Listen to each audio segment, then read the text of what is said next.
चलिए अध्याय नंबर 28वें की शुरुआत करते हैं। रावण ने सांस ली। यदि आपने चैनल को सब्सक्राइब नहीं किया है तो ज़रूर करें। रावण ने सांस ली। अनंतः मल्ल पुत्रों से बदला लेने का अवसर मिल गया। उसने कहा, मिथिला के युद्ध को 13 वर्ष से कुछ अधिक समय हो चुका था। रावण और कुंभकर्ण सिगिरिया के राजमहल में राजा के निजी कार्यालय में थे। युद्ध की स्मृति समय के साथ धुंधली गई थी, लेकिन रावण के लिए घाव अभी तक कच्चा था। अपमानजनक हार और रावण के शक्तिशाली 10,000 अंगरक्षकों के दस्ते के विध्वंसक विनाश का सप्त सिंधु में उतना प्रभाव नहीं हुआ था जितना उसे डर था। मिथिला के युद्ध के बाद कुछ समय तक तो सप्त सिंधु के कुछ अन्य राजा भी लंका की सत्ता को चुनौती देने के सपने देखते रहे थे। वो अयोध्या के राजकुमार राम को प्रतिरोध के नेता के रूप में भी देखने लगे थे, लेकिन इससे पहले कि यह आंदोलन बल पकड़ता, पूर्व महादेव के विधान के अनुसार राजा दशरथ ने राम को देवी अस्त्र के अधिकृत प्रयोग के लिए सप्त सिंधु से 14 वर्ष के लिए निर्वासित कर दिया। उनके प्रस्थान के साथ ही विद्रोह के सारे सपनों ने भी दम तोड़ दिया। इस बात से हौसले और पस्त हो गए थे कि राम के साथ मिथिला की राजकुमारी, उनकी पत्नी सीता और उनके छोटे भाई लक्ष्मण भी चले गए। रावण की प्रतिष्ठा को धक्का लगा था। उसकी प्रजा को उससे अपेक्षा थी कि अपनी हार का बदला लेने के लिए वो मिथिला वापस जाकर उसे तहस नहस कर देगा। लेकिन रावण जानता था कि लंका की सेना पूर्ण युद्ध के लिए तैयार नहीं थी। वैसे भी मल्लपुत्र लंका के सैनिकों को साथ लेकर मिथिला छोड़कर चले गए थे और उन्हें पुनर्जीवित करके बंदी बना लिया गया था। उन्हें लौटाने का मूल्य था कि रावण भगवान रुद्र के नाम पर गंभीर शपथ लें कि वो मिथिला या सप्त सिंधु के किसी भी अन्य राज्य पर हमला नहीं करेगा। यह सुनिश्चित करने के लिए कि वो अपने वचन पर टीका रहे, गुरु विश्वामित्र ने उसे चेतावनी दी थी कि अगर उसने सप्त सिंधु पर हमला करने के लिए अपनी सेना को तैयार करने के बारे में सोचा भी तो उसे औषधियाँ मिलना बंद हो जाएंगी जो उसे और कुंभकर्ण को जीवित रखे हुए थी। अपनी बात को सिद्ध करने के लिए उन्होंने औषधियों और गुफा सामग्री का मूल्य और बढ़ा दिया था। रावण अपमान में सुलग रहा था, लेकिन उसके पास इन शर्तों को मानने के अलावा कोई चारा भी नहीं था। लेकिन वो मल्लपुत्रों से बदला लेने के अवसर की लगातार प्रतीक्षा में रहा था और लगता था कि अब ऐसा एक अवसर आ ही गया था। बात बदले की नहीं है दादा, कुंभकर्ण ने कहा। बात है उसे पाने की जो हमें चाहिए। हमें सावधान रहना होगा, बहुत सावधान। यह शायद तुम्हारे लिए सच हो, मेरे लिए मल्लपुत्रों से बदला लेना भी उतना महत्वपूर्ण है, लेकिन मैं कभी भी मूर्खता या क्रोध में कुछ नहीं करूँगा। मैं मूर्ख नहीं हूँ। कुंभकर्ण ने हार मानते हुए हाथ फैला दिए। ठीक है, महत्वपूर्ण बात यह है कि अब उनके पास एक विष्णु है और वो एक दिलचस्प विष्णु, रावण ने विचारपूर्वक कहा। हाँ, कुंभकर्ण बोला, अचानक बहुत सी बातें समझ में आने लगी हैं। उदाहरण के लिए मुझे कभी समझ नहीं आता था कि मल्लपुत्र मिथिला को बचाने के लिए इतने उतावले क्यों थे। उन्होंने भगवान रुद्र के प्रतिबंध को तोड़ते और वायुपुत्रों से संबंध हमेशा के लिए अपने संबंध बिगाड़ते हुए असुरास्त्र का प्रयोग किया। मिथिला जैसा एक मामूली राज्य निश्चित रूप से ऐसा जोखिम लेने योग्य तो नहीं था, किंतु अब स्पष्ट हो रहा था कि वो अपने ऋषियों की अनमोल नगरी को नहीं बल्कि अपने विष्णु को बचाने का प्रयास कर रहे। वो जानते थे कि आप उस दिन इतने क्रुद्ध थे कि वहाँ मौजूद हर किसी को मार डालते। रावण ने सिर हिलाया। सही है, उन्हें अपनी जान की चिंता नहीं है, उन्हें केवल अपने लक्ष्य की चिंता है और अपने लक्ष्य की सफलता के लिए उन्हें विष्णु की आवश्यकता है, राजकुमारी सीता की।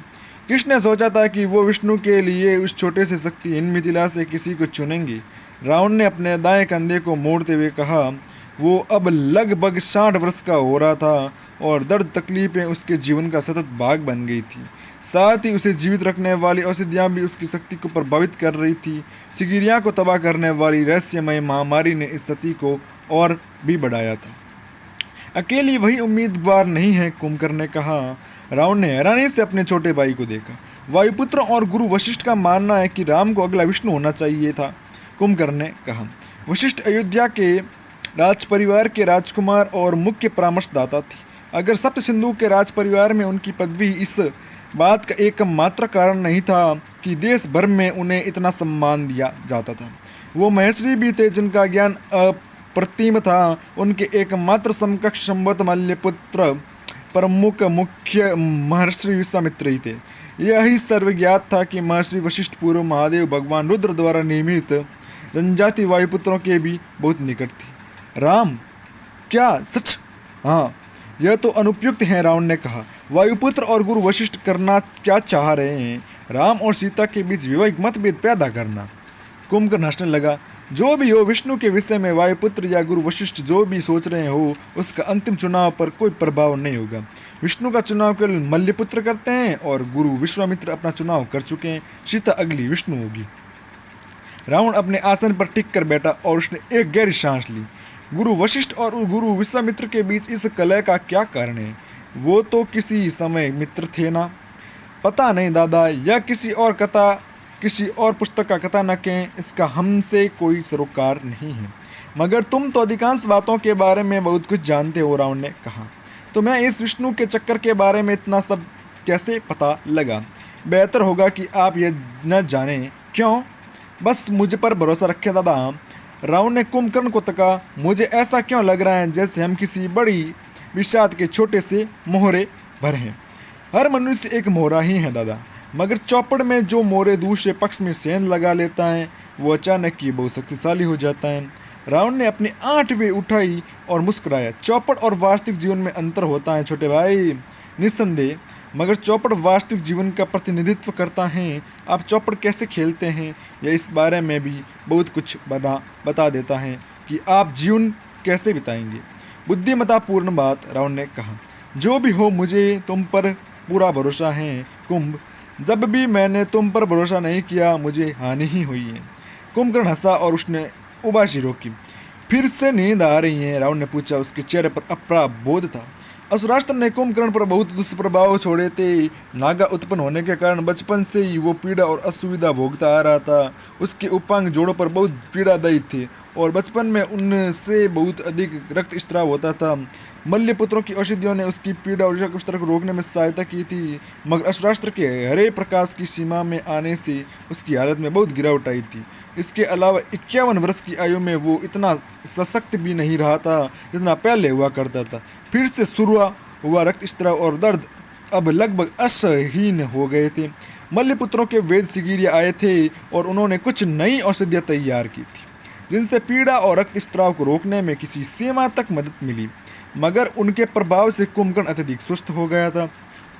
अब वो प्रतिदिन दिन के अधिकांश भाग में बस सोता रहता था। उसके लिए अपना ध्यान वापस केंद्रित कर पाने का केवल एक ही उपाय था और वो था कुछ दिन के लिए औषधियाँ लेना बंद कर देना। लेकिन लगभग तुरंत ही पीड़ा वापस लौट आती थी और अगर वो 5 दिन से अधिक औषधि छोड़ता तो रक्तस्राव शुरू हो जाता। इससे अधिक कुछ भी होता तो उसका जीवन ही संकट में पड़ जाता। और यह सब इसलिए था कि मिथिला के युद्ध में अपने भाई का जीवन बचाने के लिए उसने स्वयं को संकट में डाल दिया था। रावण स्वयं को समा नहीं कर पाया था। पिछले 13 वर्ष में उसने अपनी दूसरी सभी आयोजनाओं लंका के साम्राज्य की विस्तृत से लेकर किष्किंधा का अधिग्रहण करने तक छोड़ दिया था। उसका सारा ध्यान बस यह सुनिश्चित करने पर लग गया कि उसका छोटा भाई जीवित और यथासंभव स्वस्थ रहे। कुंभकर्ण रावण को देखकर मुस्कुराया। मैं ठीक हूँ दादा। रावण मुस्कुराया और उसने अपने भाई का कंधा थपथपाया। वैसे भी, कुंभकर्ण ने आगे कहा, हमें वायुपुत्रों या गुरु वशिष्ठ से तो कोई लेना देना है ही नहीं। हमें तो बस मल्लपुत्रों को अपने नियंत्रण में लाना है और यह तभी होगा जब हम विष्णु को उठा लाएंगे। वो हर मूल्य पर उन्हें मुक्त करवाना चाहेंगे और तभी हम उन्हें पूरी तरह निचोड़ सकते हैं। हम उनसे एक साथ इतनी औषधि मांग लेंगे जो हमारे लिए अगले 20 वर्षों तक पर्याप्त हो। उनका अतिशय मोल दिए बिना जब तक विष्णु लंका में बंदी रहेगी, हमें मल्लपुत्रों से अधिक मांग करने से कोई चीज़ नहीं रोक सकेगी। रावण ने हामी भरी। तो हम इस पर आगे बढ़े? कुंभकर्ण ने पूछा। हाँ, हमें सीता का अपहरण करना होगा।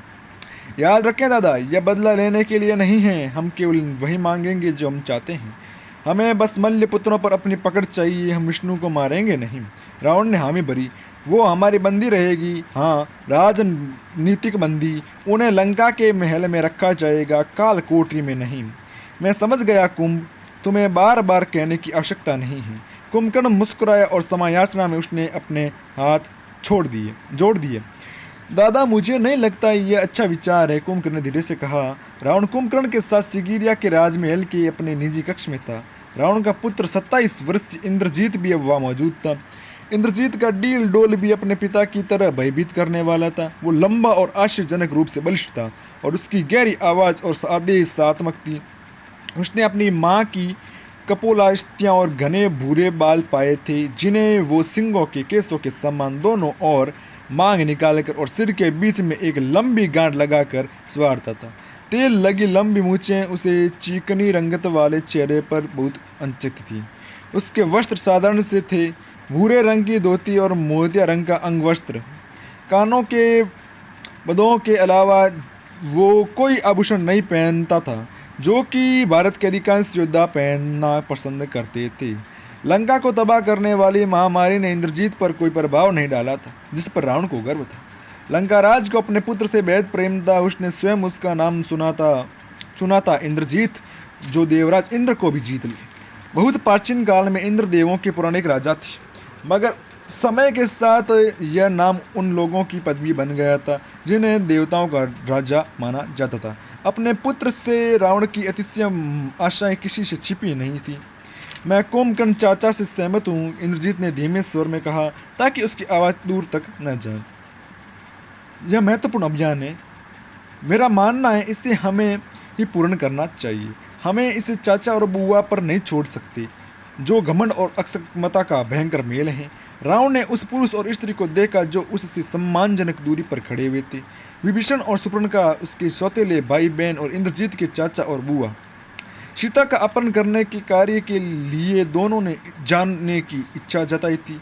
उनकी ओर देखते हुए रावण मुश्किल से ही अपनी घृणा दर्शाने से स्वयं को रोक रहा था। वो उसके उस पिता से जन्मे थे जिनसे वो बैर मानता था, और सौतेले माँ की संतान थे जिन्हें वो तुच्छ समझता था। और अगर इतना ही पर्याप्त नहीं था तो उसकी हमेशा विलाप करने वाली माँ के किसी ने उन्हें गोद लेकर पाला पोसा था। एक बार फिर उसने सोचा कि उसे नीचा दिखाने के लिए वो किसी भी हद तक जा सकती थी। हम यह कर लेंगे दादा, विभीषण ने विम्रता से अपने से कहीं बड़े सौतेले भाई से कहा। विभीषण औसत लंबाई का और असामान्य रूप से गोरी रंगत का था।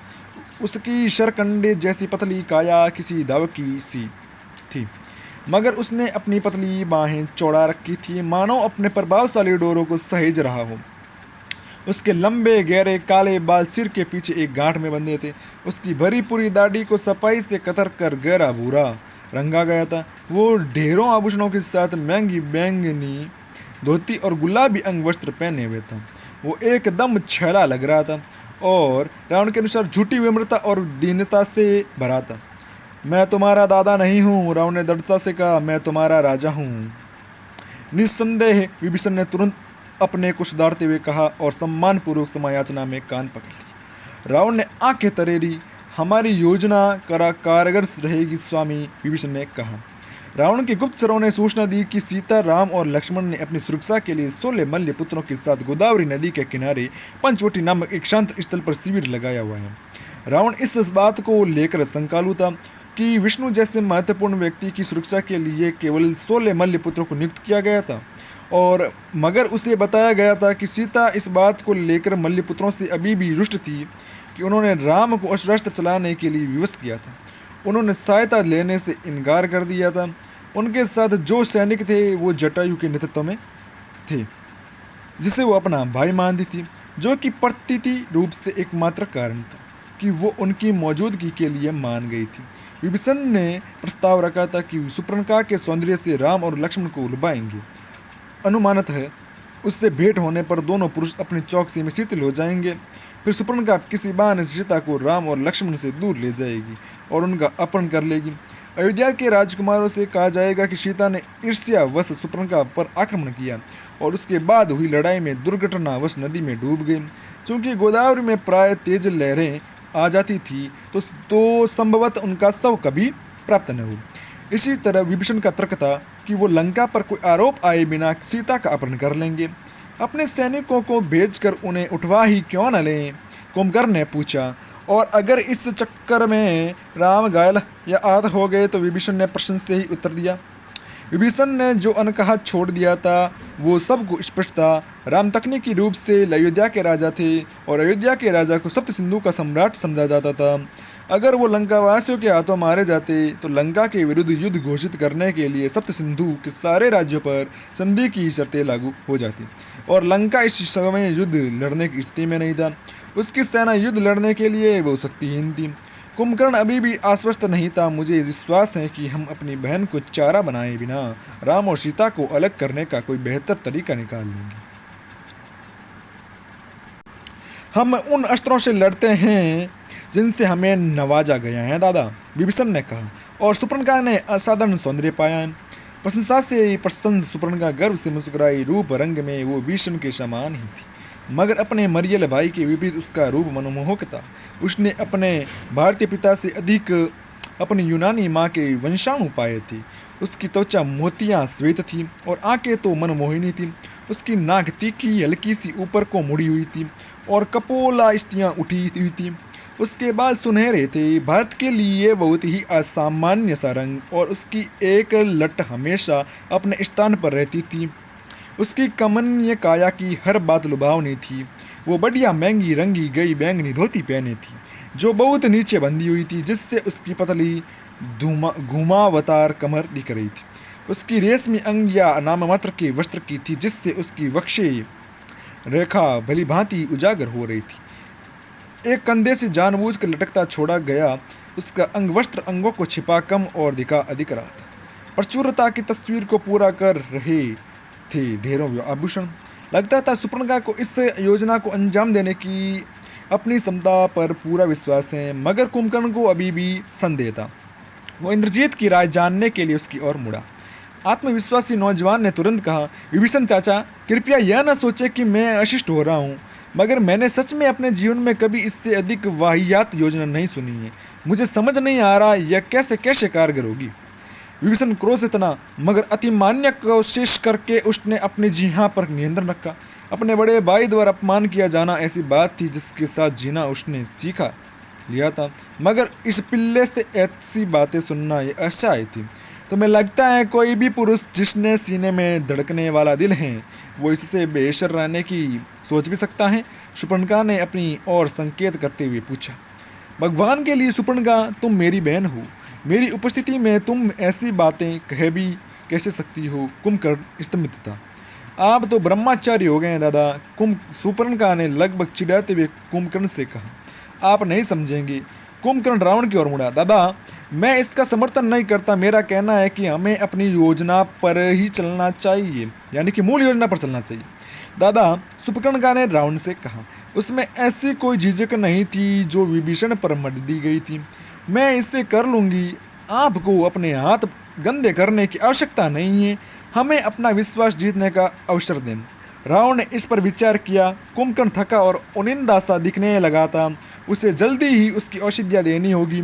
फिर इंद्रजीत सा, उसका गर्व और आनंद, उसका वारिस, अगर इन दोनों को संकट में डालने से बचाने का कोई रास्ता हो सकता था तो साथ ही स्वामी विभीषण ने कहा, अनेक लोगों का मानना है कि हम आपके निकटवर्ती नहीं हैं, तो अगर हम पकड़े भी गए तो निस्संदेह सीता के विलोपन को आपसे नहीं जोड़ा जाएगा। यह उन संबंधियों द्वारा किया जाएगा। एक स्वतंत्र कार्य होगा जिन्हें आप पसंद नहीं करते। आपके हाथ स्वच्छ रहेंगे।